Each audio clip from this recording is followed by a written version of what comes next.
Halo, Assalamualaikum warahmatullahi wabarakatuh. Bapak Ibu, semoga Bapak Ibu senantiasa dalam keadaan sehat dan tetap semangat dalam bekerja membangun negeri ini.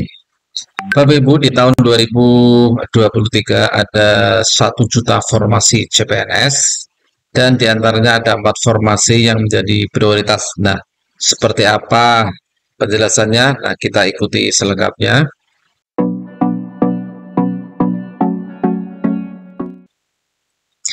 Di beberapa media ada berita banyak terkait dengan bagaimana formasi CPNS, ASN ya, P3K di tahun 2023 banyak dari Tribun, dari apa namanya, mungkin Kompas juga dari apa ini, dari koran-koran daerah juga banyak diliput terkait dengan persiapan di 2023 seleksi CPNS.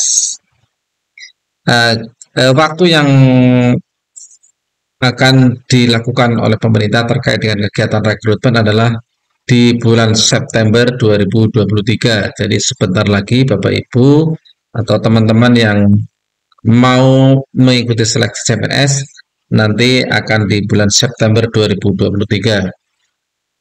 Nah, total formasi yang akan menjadi apa namanya eh, penempatan ya di tahun 2023 ini sementara ini berjumlah 1.030.751. Jadi cukup banyak ya Bapak Ibu formasi untuk 2023. Adapun rincian formasi ini ada 2 jenis ya Bapak Ibu. Pertama adalah formasi dari pemerintah pusat yang menetapkan ada 46.666 kebutuhan dengan rincian CPNS dosen itu 15.000 sekian, CPNS tenaga teknis lainnya 18.500 sekian, kemudian P3K dosen 6.000 sekian, P3K tenaga guru 12.000, P3K tenaga kesehatan 12.719, P3K tenaga teknis lainnya 15.205 formasi. Jadi cukup banyak untuk pemerintahan pusat.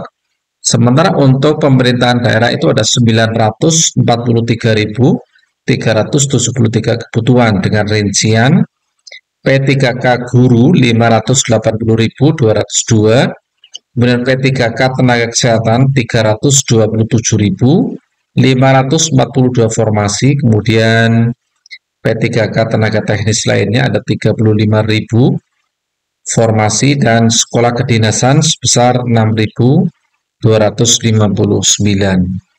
Jadi antara kebutuhan pusat dengan kebutuhan daerah lebih banyak di kebutuhan daerah ya Bapak Ibu ya.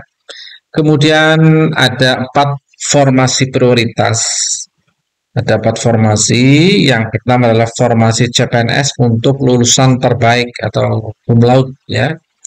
Ini bagi mahasiswa yang sudah lulus dan mendapatkan lulusan terbaik ini menjadi prioritas ya. Jadi kandidat yang telah menyelesaikan pendidikan dan memperoleh gelar lulusan terbaik maka diperbolehkan untuk mengikuti pendaftaran untuk jalur khusus.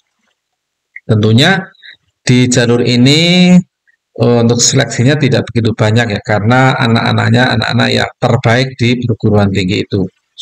Kemudian yang kedua adalah formasi disabilitas. Jadi bagi Anda, Pak Ibu, teman-teman yang memiliki keterbatasan atau berkebutuhan khusus, tidak perlu khawatir di tahun 2023 ini ada seleksi terbuka bagi penyandang disabilitas ya Bapak Ibu.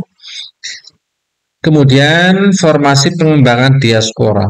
Nah, bagi Anda yang tinggal di luar negeri, akan ada jalur pengembangan diaspora untuk mengikuti seleksi CPNS di 2023. Kemudian ada formasi yang keempat adalah formasi pendidikan untuk putra-putri dan pemuda-pemudi Papua Barat. Jadi formasi terakhir ini adalah jalur khusus diperuntukkan bagi putra-putri dan pemuda Papua Barat yang ingin menjadi ASN. Papua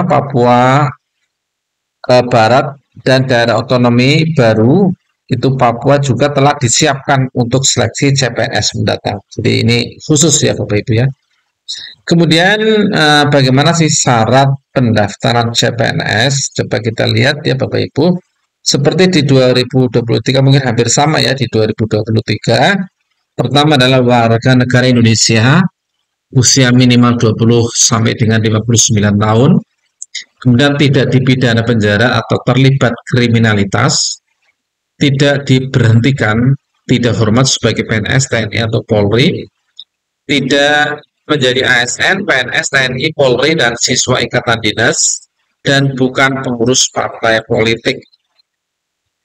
Kemudian pendidikan sesuai dengan formasi yang dilamar, lulusan PTS IPK minimal 2,75, sementara untuk PTS 3,00, sertifikat TOEFL, TOEIC, IELTS untuk formasi tertentu ya. Mungkin ini yang bisa yang diaspora atau mungkin yang jalur terbaik atau cum laude dan sebagainya. Ini pada ketentuannya.